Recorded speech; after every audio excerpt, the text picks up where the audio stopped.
এখন পর্যন্ত শাওনের এলো রে, তবে কি আসবে রে? সত্যি সত্যি যদি ও শাওনের না আসে, তাহলে তাকে আমি অভিশাপ করতে বড় বাধ্য হব। করবেন না, অভিশাপ করবেন না দেবরাজ। তিষ্ট হন, আপনার চরণে প্রণাম জানাই। আউসমানে ভাবো, আউসমতি ভাবো। দেবরাজ, হ্যাঁ, মণিবরের কাছে সবই কিছু শুনলাম। বাহ। আজ নতুন অতিথি এসেছেন বলে পুনরায় আনয়ন করেছেন ইন্দ্র সভাতে। বাহ, তাই মনে মনে স্থির আমরা করেছি, যখন এসেছি ইন্দ্র সভায় পুনর্বার, আমাদের প্রাণের বিনিময়েও আমরা দ্বিতীয়বার নৃত্য করবো এই ইন্দ্র সভাতে। বাহ ভনি বাহ, এ যে বড় অতি উত্তম কথা। বলো গো। প্রত্যেক দিন যেমনি ভাবে তুমি মধুর সুরে নৃত্য করো, মধুর সুরে নৃত্য করবে তুমি, মাতান সুরে বাদ্য বাজাবো আমি। বেশ গো প্রভু। দাঁড়াও শাওনের ধো, দেবরাজ, আজকের নৃত্য বড় ভয়ঙ্কর, ভয়ঙ্কর। বড় কঠিন। সে কি বলছেন? হ্যাঁ, প্রত্যেক নৃত্য করে আউটে বাউটে, আর আজকের নৃত্য হবে আমার এই কেটে দেওয়া গন্ডের ভেতরে। শুধু তবুও তা নয়, তাহলে কি? মস্তকে রইবে জলের ঝাড়ি, জলের ঝাড়ি, হস্তে রইবে জ্বলন্ত তেলের বাতি, তেলের বাতি। কাঁচা সরার উপরে তাথই তাথই করে নৃত্য করবে, বিন্দু মাত্র নৃত্য যেন ভাগ্য না হয়েছে। দেবরাজ, হ্যাঁ, বেশ তাই হবে দেবরাজ। নাও গো, আজকে আমাদের পরীক্ষা দেওয়ার দিন এসেছে। এই কাঁচা সরার উপরে নৃত্য করে সকল দেবতার মনকে আমরা জয় করে তুলব। দেবরাজ, হ্যাঁ, ক্লান্ত শরীর নিয়ে এসেছি, আবার যদি স্বর্গ সভার মাঝে আমাদেরকে এই পরীক্ষা দিতে হয়, শুধু আপনি প্রাণ ভরে আশীর্বাদ করবেন যেন নৃত্যগীত করে এই 33 কোটি দেবতার মনকে আমরা জয় করতে পারি। তথাস্তু।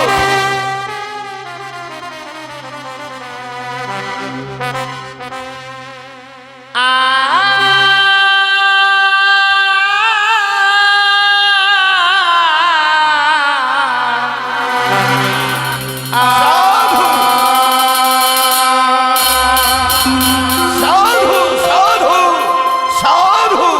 ও গুরু মোর ঝুমুর নুপুর বাজে, আমার ঘুমটা খুলে যা,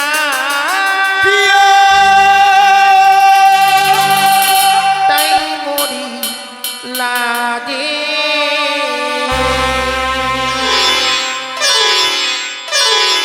ও গুরু মোর ঝুমুর নুপুর বাজে, ঘুমটা খুলে যা, তাই মরি লাগে।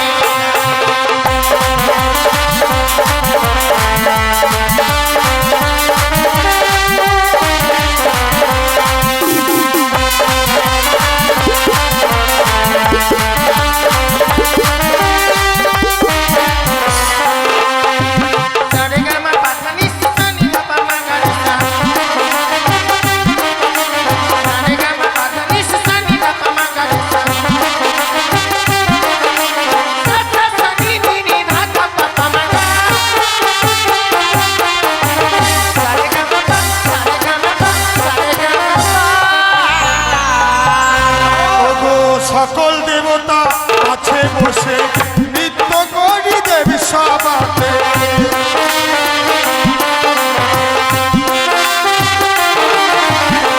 সকল দেবতা আছে বসে নৃত্য করি দেবী সভাতে।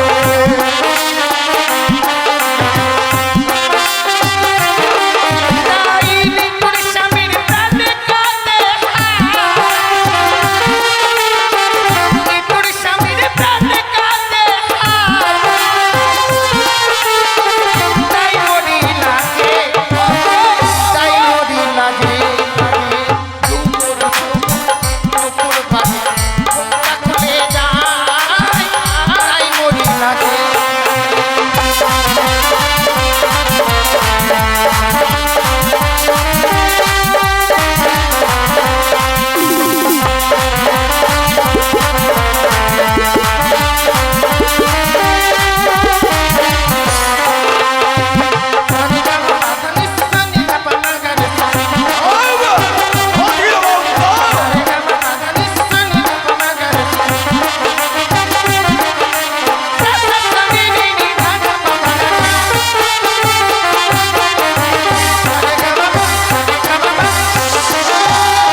গেছে। আমাদেরকে বলেছে নাকি দ্বাদশটি বৎসরের জন্য হ্যাঁ হ্যাঁ ওই মর্তধামে চলে যেতে হবে, জন্ম নিতে হবে মানবের ঘরে। ওগো, মানব যন্ত্রণা খুব কঠিন, খুব ভয়ঙ্কর। মানব রূপে জন্ম নিয়ে আমরা মানব যন্ত্রণা সইতে পারবো না। তাই চলো চলো, দেবরাজের দুই চরণ ধরে আমরা ক্ষমা চাইবো, আমাদেরকে নিশ্চয়ই ক্ষমা করে দেবে। দেবরাজ, হ্যাঁ আমাদের এত বড় অপরাধ করেছিলাম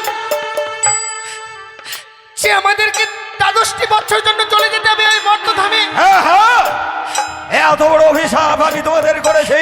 একটিবার ফিরে নিন না না, দেবরাজ। কখনো নয়। আজ দেবতাগণকে আমি আহ্বান করে নিয়ে এসেছিলাম এই পবিত্র দেব সমাজে। সকল দেবতাগণ অপমান হয়ে চলে গেল, আর তোমরা নাকি বলছো আমাদের ক্ষমা করে দাও? না, বেরিয়ে যাও, বেরিয়ে যাও বলছি। ও বলি ও গো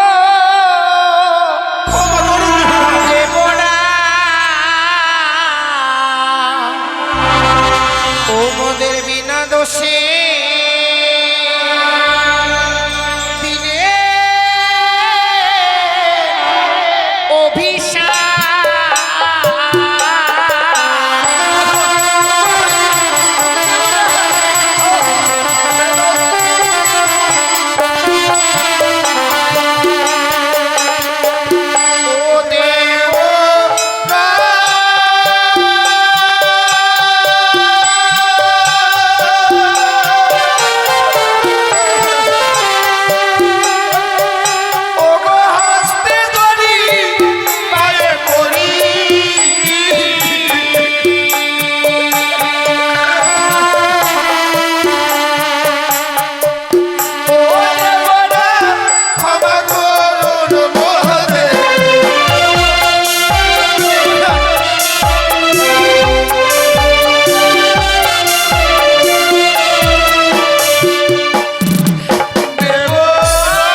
কেঁদো না।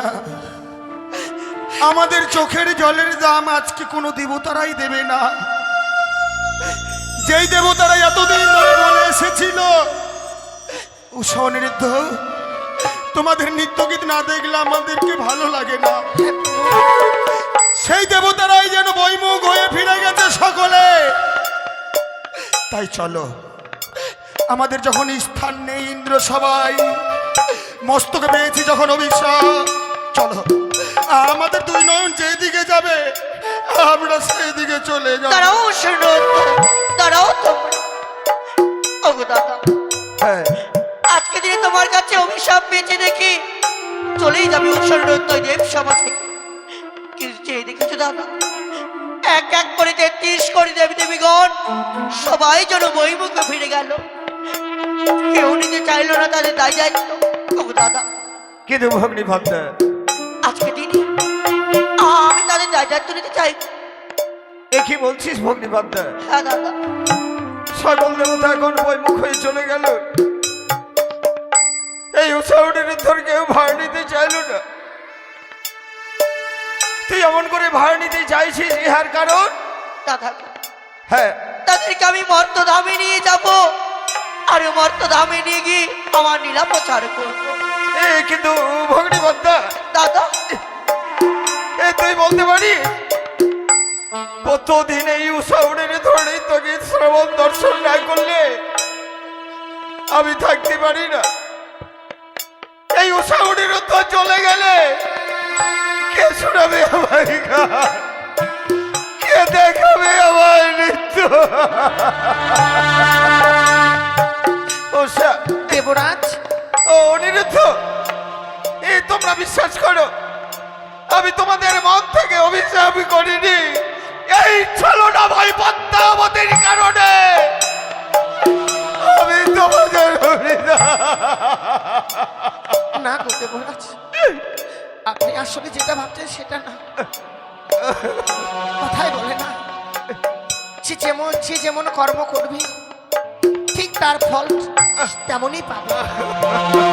আজকে আমরা কর্ম খারাপ করেছি বলে আপনি আমাদেরকে অভিশাপ করেছেন, কিন্তু জানেন দেবরাজ, যে আপনি এত বড় অভিশাপ করেছেন যে 12টি বছরের জন্য আপনাকে ছেড়ে আমাদেরকে চলে যেতে হবে।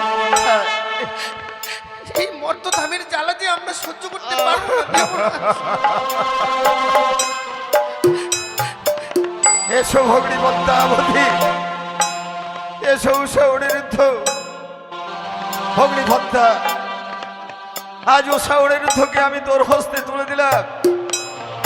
অনিরুদ্ধকে সপ্তম ফুলে ওজন করলাম এবং উষাকে পঞ্চম ফুলে ওজন করলাম। 1-2 করে 12টি বছর যেদিন পূর্ণ হয়ে যাবে সেদিন ঠিক এমনি ভাবে আমি তোর কাছ থেকে বুঝিয়ে নিব উষা অনিরুদ্ধকে। বেশ, তবে তাই হবে। দেবরাজ, বিদায় দেবরাজ। না না, তোমরা যেও না। পিতা মাতার ঋণ কোনোদিন সন্তানরা শোধ করতে পারে না। আপনাকে যে আমরা পিতৃ আসনে বসিয়েছিলাম, তাই সন্তানদের কাছে পিতাকে দেবার মতো কিছু নেই। আপনার বুক ভরা ভালোবাসা থেকে বঞ্চিত হয়ে গেলাম 12টি বৎসরের জন্য। যেই বুকের মধ্যে আপনি আমাদেরকে রাখলে ধরে রেখেছিলেন, সেই বুক থেকে বের করে আমাদেরকে ছুঁড়ে ফেলে দিতে পারলেন না। তাই যাওয়ার সময় আপনার রাগের চরণে প্রণাম জানিয়ে আমরা বিদায় নিয়ে চলে যাব। বিদায়, বিদায় দেবরাজ, বিদায় উষা দেব।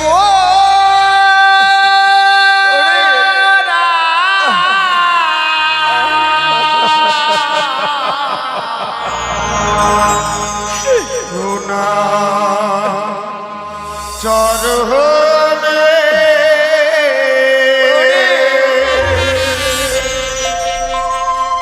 বিদায় দেব।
বাড়ির লোক একটা আমাদের ঘরে আসো।